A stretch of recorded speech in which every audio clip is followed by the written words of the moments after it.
Hi hello అందరికి నమస్కారం అండి. నేను మీ భాస్కర్. మీ అందరికి తెలిసిందే గోబ్యాక్ మార్వాడి ఉద్యమం ఏదైతే ఉందో ఇది నేను మళ్ళీ ఇంకో ఎపిసోడ్ చేస్తానని నేను అనుకోలేదు. అది సమస్య పోతుందని అనుకున్నాను, కానీ అది చినికి గాలివానై చాలా పెద్దగా మారింది.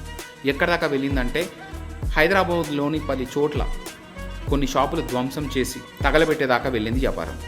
సో ఇది ఇంకా పెద్ద కాకముందుకే ప్రభుత్వం దీని చొరబాటు తీసుకొని దీన్ని ఎందుకు ఆపట్లేదో నాకు అర్థం కావట్లేదు. ఎందుకంటే ఇది లోకల్స్కి మార్వాడీస్కి మధ్యలో జరుగుతున్న ఒక వార్ లాగా అయిపోయింది. మార్వాడి సైడ్ తీసుకునేది కరెక్టే, లోకల్ సైడ్ తీసుకునేది కరెక్టే. మరి ఎక్కడ ప్రాబ్లం జరిగింది అనేది ఒక పెద్ద సమస్య. అసలు వీళ్ళు లోకల్స్లో ముంగడ పెడుతున్న సమస్యలు ఏంటి, మార్వాడీస్ ముంగడ పెడుతున్న సమస్యలు ఏంటి ఒక్కసారి మాట్లాడుకుందాం. మనం లోకల్స్ ఏం మాట్లాడుతున్నారంటే వీళ్ళు నెంబర్ దందా చేస్తున్నారు, అదేవిధంగా మమ్మల్ని దందా చేసుకొని ఇవ్వట్లేదు. అంతేకాదు వీళ్ళు జిఎస్టీ కానీ ట్యాక్స్లు కానీ కట్టకుండా రసీదులు ఇవ్వట్లేదు, డైరెక్ట్ పేమెంట్స్ తీసుకుంటున్నారు, ఆన్లైన్ పేమెంట్లు చేయట్లేదు. అంతేకాకుండా వీళ్ళు క్యాస్ట్ని పట్టుకొని ఒక కులాన్ని పట్టుకొని కులం పేరుతోటి పైసా బల్పు చూపించి తిడుతున్నారు. వీళ్ళు చెప్పే సమస్యలు ఇవి. అయితే వీళ్ళు ఏమంటున్నారు మార్వాడీలు, మీరు మమ్మల్ని ఎందుకు గోబ్యాక్ అంటున్నారు, మేము ఇండియాలో ఎక్కడికైనా వెళ్ళి పని చేసుకోవచ్చు, బిజినెస్ చేసుకోవచ్చు, ఇది మాకు రాజ్యాంగం కల్పించిన హక్కు, ఇది నిజమే వీళ్ళు మాట్లాడుతున్నారు. అంతేకాకుండా మేము ఎవరిని తిట్టలేదు, మేము ఎవరిని ఏమనట్లేదు అని అంటున్నారు.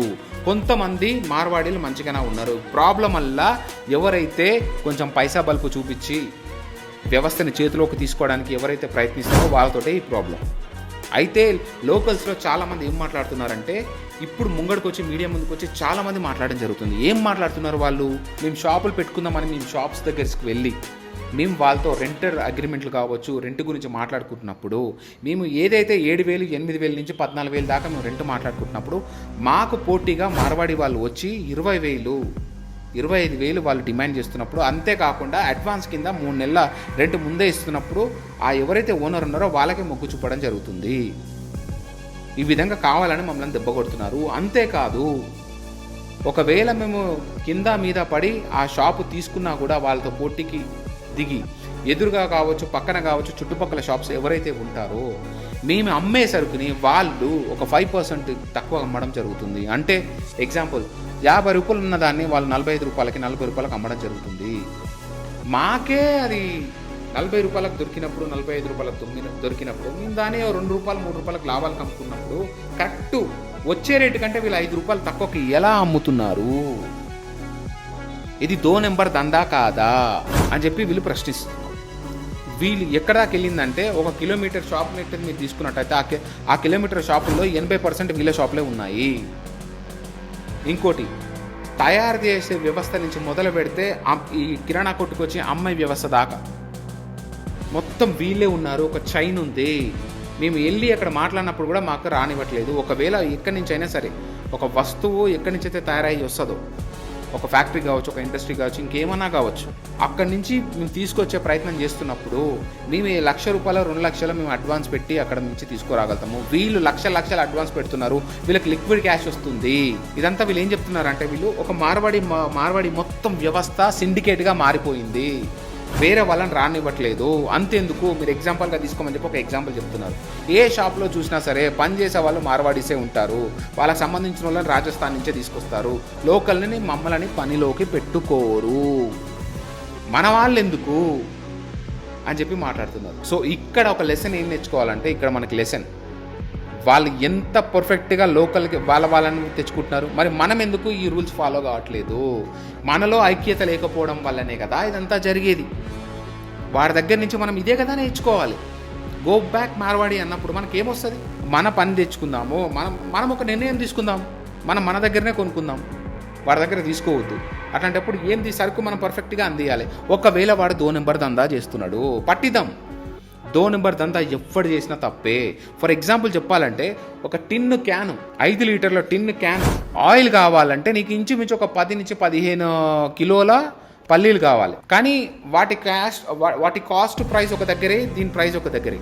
అసలు ఎక్కడన్నా పొంతన ఉంటుందా, ఉండదు. కానీ బయటకు వచ్చేస్తుంటారు, అమ్మేస్తుంటారు, మనం కొంటుంటాం, మనం తినేస్తుంటాం. పెద్ద కల్తీ నెంబర్ దందా. దీన్ని ఎవరు పట్టించుకోవాలి? రీసెంట్గానే మనం కొన్ని న్యూస్లో చూసాం. సబ్బుల నుంచి మొదలు పెడితే మెడిమిక్స్ కావచ్చు, లక్స్ కావచ్చు, ఏ సబ్బు అయినా సరే సబ్బుల నుంచి మొదలు పెడితే కిరాణా కొట్లో ప్రతిదీ, పారాషూట్ ఆయిల్ నుంచి మొదలు పెడితే అన్ని థమ్స్ అప్ల దాకా, కూల్ డ్రింక్స్ దాకా వీళ్ళు ఇమిటేట్ చేసి ఎక్కడో మధ్యలో ఎక్కడో ఇమిటేట్ చేసి వాటిని ఫర్ ఎగ్జాంపుల్ యాజ్ ఇట్ ఈస్గా వీళ్ళు బ్రాండ్ నేమ్ కూడా చేంజ్ చేయరు. సింపుల్గా ఎవరైనా ఇమిటేషన్ అంటే ఏముంటుంది, పెప్సీలో ఈ బదులు ఏ పెట్టి ఏదో సంథింగ్ ఒక ఆల్ఫాబెట్ చేంజ్ చేసి సేమ్ పెట్టేసి అమ్మేస్తారు. అట్లా కూడా కాదు, same brand, same paper, same అంతే, లోపల మాత్రం కల్తీ. ఇది నీకు అమ్మేస్తారు. ఇది వీళ్ళు చేసే ఆరోపణ ఏంటంటే ఇది మొత్తం ఈ 2 నెంబర్ దందా దీనికి సంబంధించింది మొత్తం ఈ మార్వాడీస్ చేస్తున్నారు అని. ఒక్కసారి ఆధారం దొరికినా వీళ్ళని దొరికినా మొత్తం వ్యవస్థ కాదు, కానీ ఎవరైతే కంపెనీస్ ఉన్నాయో, ఎవరైతే ఇండస్ట్రీస్ ఉన్నారో, లేకపోతే ఎవరైతే ఈ కల్తీని ఫాలో అవుతున్నారో మొత్తం బ్యాన్ చేసి పడేయాలి. చేయాలంటే ఎవరిది జాబు? గవర్నమెంట్. మరి వీళ్ళు పర్ఫెక్ట్గా పనిచేస్తున్నప్పుడు ఈ ప్రాబ్లం ఎట్లొస్తుంది? నేను బీజేపీ పార్టీ కాదు, నేను కాంగ్రెస్ పార్టీ కాదు, నేను ప్రభుత్వాన్ని క్వశ్చన్ అడుగుతున్నాను. Central government and state government మీరు చేసిన మిస్టేక్స్ వల్ల ఇప్పుడు ఇక్కడ దాకా వచ్చింది. వ్యవస్థ ముందే ఇట్లాంటి ప్రాబ్లమ్స్ వస్తున్నప్పుడు ముందే పట్టించుకుంటే ఇక్కడ దాకా రాదు కదా. ఫుడ్ వ్యవస్థ కావచ్చు, ఏదైనా కావచ్చు. ఒక రెస్టారెంట్కి వెళ్ళి ఒక మటన్ తినాలన్నా కూడా మాకు భయం అవుతుంది. ఎందుకంటే ఆడు ఏ కుక్క మాంసం పెడతాడో, ఏ బీఫ్ పెడతాడో మాకు అర్థమైతలేదు. అట్లా అయిపోయింది వ్యవస్థ. చాలా చోట్ల బయటపడింది కదా, డైరెక్ట్ మటన్ బదులు కుక్క మాంసం అమ్ముతున్నారు. ఎవరు నమ్ముతారు? ఎట్లా అమ్ముతారు? 2 నెంబర్ దందా కాదు, మొత్తం వ్యవస్థ కరప్ట్ అయిపోయింది. ఆడు చికెన్ పెట్టినా సరే, లేకపోతే ఇంకా వేరే ఏ మాంసం ఫిష్ పెట్టినా సరే, వేరేది ఏం పెట్టినా సరే, ఆడు ఎన్ని రోజుల నుంచి ఫ్రిడ్జ్లో పెడుతున్నాడో మనకు తెలియదు. అది మంచిదో చెడుదో మనకు తెలియదు. దాన్ని కడుగుతాడు, నూనెలో వేస్తాడు, మనకు అమ్మేస్తాడు. దీన్ని చెక్ చేసే బాధ్యత ఎవరిది? ప్రభుత్వాన్ని, డిపార్ట్మెంట్స్ది. ఇవి కరెక్ట్గా ఉన్నాయా వ్యవస్థలు? ఎప్పుడైతే డిపార్ట్మెంట్కి సంబంధించిన వ్యవస్థలు ఫెయిల్యూర్ అవుతాయో normal man, common man effect అయ్యి మాలో మనమే కొట్టుకొని వస్తాడు అని చెప్పడానికి ఎగ్జాంపులే ఈ లోకల్ వర్సెస్ మార్వాడి ఎందుకు స్పెషల్ అయిపోయిందంటే ప్రతి దందాలో, ప్రతి బిజినెస్లో వీడే ఉండిపోయింది. ఒక సిండికేట్ లాగా మారిపోయిండు. ఈ సిండికేట్ని ఖచ్చితంగా బ్రేక్ చేసి తీరాల్సిందే. అంతేగాని మార్వాడి గో బ్యాక్ మనం మాత్రం అనొద్దు. ఎందుకంటే భారతదేశంలో ప్రతి ప్లేస్లో ఎక్కడికైనా పోయి పని చేసుకొని బ్రతకవచ్చు, బిజినెస్ అన్నా చేసుకోవచ్చు. ఇది మనకు రాజ్యాంగం కల్పించిన హక్కు. ఈ హక్కుని ఎవరు నీ దగ్గర నుంచి తీసుకోలేడు. కానీ 2 నెంబర్ దందా చేస్తాను, అవతలని కింద తొక్కేస్తాను, అవతలని నేను క్యాస్ట్ పేరుతో దూషిస్తాను అంటే మక్కలు ఇరిగిపోతాయి, కింద జీప్ పగిలిపోతుంది. అది ఎవడైనా సరే, అది మార్వాడోడైతేంది, ఇంకెవడైతేంది. ఎస్, మీరు కాంట్రిబ్యూషన్ చేస్తుండొచ్చు, 45% కావచ్చు, ఇంకెక్కువనా చేస్తుండొచ్చు. ప్రపంచం, మన భారతదేశం మొత్తంలో సిన్సియర్గా చెప్పాలంటే మార్వాడోడే బలిసినోడు. అసలు సిన్సియర్గా చెప్పాలంటే ఇండియా మొత్తం ఏలుతుంది వాడే. నువ్వు ఎక్కడ పోయి ఏం చూసినా మొత్తం వ్యాపార సంస్థల్లో వీడే ఉంటాడు. బిర్లా నుంచి మొదలు పెడితే యూటెక్ అని నేను డిమాట్ దాకా మొత్తం వీడే ఉండొచ్చు, తప్పులేదు. కానీ నేను శాసిస్తా, నేను మొగోని మీసం తిప్పుతా, సోకాళ్ళు అంటే మాత్రం చూస్తూ సహించరు. ఇది తప్పు. ఇది ఇక్కడ కాదు, ఇంకా ఎక్కడైనా వస్తుంది. మీరు ఎవడైనా సరే మీరు రెస్పెక్ట్ఫుల్గా, మార్వాడి అంటేనే రెస్పెక్ట్కి పెట్టింది పేరు. అది ఎవ్వడమైనా సరే ఆయనకి రెస్పెక్ట్ ఇచ్చి మంచిగా పలకరించి మంచిగా మాట్లాడి సార్, అయ్యా, సో అండ్ సో అని చెప్పి రెస్పెక్ట్ ఇచ్చి మాట్లాడతాడు. అలాంటోడు ఈరోజు పైసా బల్బ్ తోటి రెచ్చిపోతున్నాడు అంటే అది పైసా బల్బ్, అది వ్యక్తిత్వానికి సంబంధించింది, ఒక వ్యక్తికి సంబంధించింది, అది మార్వాడోడికి సంబంధించింది కాదు. ఇక్కడ మార్వాడోళ్ళు ఎందుకంటున్నామంటే ఏదైతే వ్యవస్థ సిండికేట్గా మారిపోయిందో దాన్ని ఖచ్చితంగా బ్రేక్ చేసి తీరాల్సిందే. దాన్ని ఎలా బ్రేక్ చేయాలి? 2 నెంబర్ దందా ఎవరు చేస్తుండదు, దాన్ని స్టాప్ చేసేసేయాలి, మొత్తం సీల్ చేసి పడేసాను. మళ్ళీ ఇంకోసారి ఇంకో పేరుతో కానీ ఇంకో దాంతో కానీ రాకుండా. నకిలీ ఏడ జరుగుతుంది? గోల్డ్లో జరుగుతుంది. గోల్డ్లో సిల్వర్ కలుపుతున్నారంట, రాగి కలుపుతున్నారంట, ప్రూఫ్తో సహా చెప్తున్నారు. ఆడెవడైనా సరే తరిమి కొట్టాలి, క్లోజ్ చేసి పడేయాలి, ఇంకో బిజినెస్ లేకుండా. ఇంకోసారి చేయడు. ఇలా 2-3 చేస్తే మీతో వాళ్ళు సెట్ అయిపోతారు.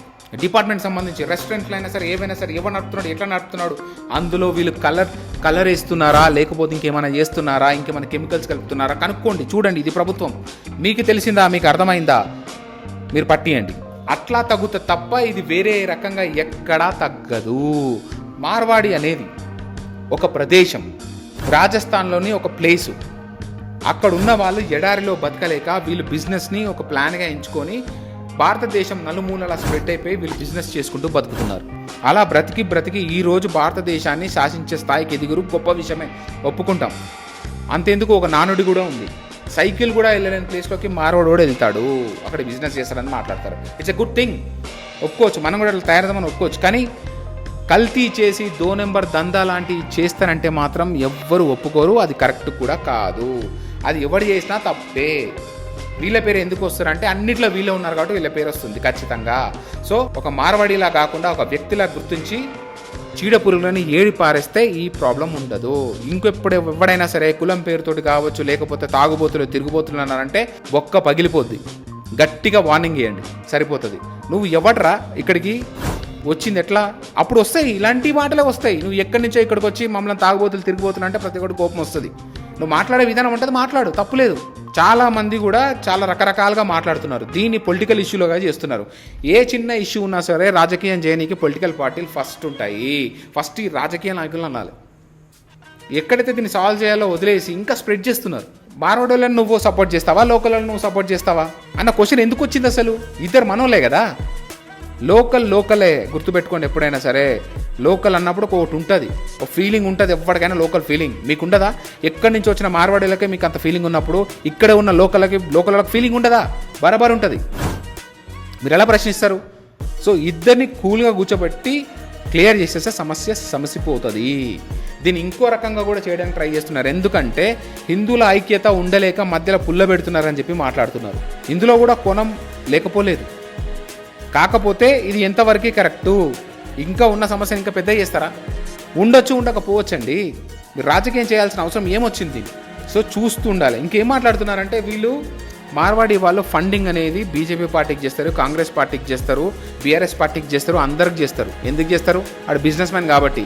రేపు పొద్దుగాల ఏదో ఒక రీజన్ చెప్పి మన షాపు లేపేస్తే కాబట్టి అందరికి ఫండింగ్ చేస్తాడు. సో పైసా ఉన్నదే పరపతి, పైసా ఉన్నదే మాట నడుస్తుంది, పైసా ఉన్నదే అన్నీ నడుస్తాయి.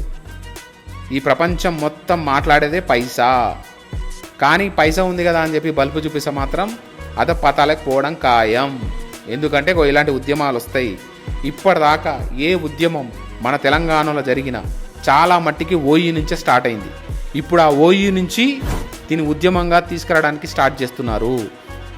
అది పెద్దగా కాకముందుకే ఈ సమస్యని సాల్వ్ చేస్తే చాలా బెటర్. ఈ సమస్యలు క్రియేట్ కావడానికి ఏ వ్యక్తిలో, ఏ కులమో, ఏ మతమో కాదు, డిపార్ట్మెంట్స్ కరెక్ట్ లేకపోవడం వల్లనే.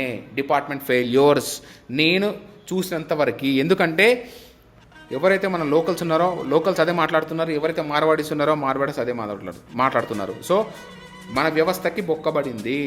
ఆ బొక్క పెట్టడానికి కారణం ఏంటంటే మన డిపార్ట్మెంట్లు ఏదైతే సక్రమంగా పనిచేయాలో పనిచేయకుండా చూస్తూ ఊకోవడం వలన. మాకు ఫ్రీలొద్దు, మాకు హామీలొద్దు, సంక్షేమ పథకాల మీద పైసలు దుబారా వద్దు, మీకు ఏ సక్రమంగా పనులు మీ డిపార్ట్మెంట్కి అయితే అప్పగించారో ఆ పనులు సక్రమంగా చెయ్యండి, అంతకంటే మాకు ఇంకేం అవసరం లేదు. 3 లక్షల కోట్ల అప్పు ఎవడు తీడుస్తాడు? ఎందుకు చేశారు? భారతదేశ ప్రభుత్వం 3 లక్షల కోట్లు అప్పు వచ్చింది బీజేపీ పార్టీ వచ్చిన తర్వాత. బీఆర్ఎస్ పార్టీ ఉన్నప్పుడే 5 లక్షల కోట్లు అప్పు చేసిపోయింది. ఇప్పుడు రేవంత్ రెడ్డి ఎట్లా నడుపుతాడు ప్రభుత్వాన్ని అనేది పెద్ద క్వశ్చన్ మార్క్. రేవంత్ రెడ్డి కూడా అప్పులు చేస్తారు, ఎందుకంటే అందరు రాజకీయ నాయకులే. నాదేం పోయింది?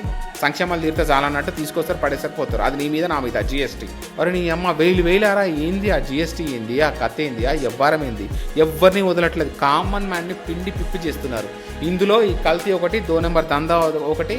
అది కాకుండా ఇప్పుడు common man versus common man. So ఇది ఫ్రెండ్స్ నా విశ్లేషణ. ఖచ్చితంగా అనుకువతోటి ఉండాలి. డబ్బు రాగానే కులం బల్బు ఎక్కితే మాత్రం కరెక్ట్ కాదు. ప్రశ్నించి తీరుతారు. అవసరమైతే అసలు ప్రభుత్వాలు కరెక్ట్గా స్పందించినప్పుడు ఇలాగే జరుగుతాయండి. సో ఇది ఫ్రెండ్స్ నేను చెప్పదలుచుకుంది. Thank you so much. So being an Indian పీస్గా ఉందాం, కూర్చొని చర్చించుకుందాం, సమస్యని సాల్వ్ చేసుకుందాం. అంతేకాని మనం ఏ లొల్లిలు చేసినా, ఏ పెంటలు చేసినా మళ్ళీ మన మీదనే పడుతుంది, మళ్ళీ మనమే లాస్ అవుతాము. రాజకీయ నాయకులు కావచ్చు, ప్రభుత్వాలు కావచ్చు మంచిగానే ఉంటాయి. ప్రభుత్వాల తప్పుదం వల్లనే ఇక్కడ దాకా వచ్చాం. మళ్ళీ చెప్తున్నాము, మనం దీన్ని చినికి కాలివాన చేసుకొని పెద్ద సమస్య చేసుకోకూడదు. Thank you so much friends. ఉంటాను.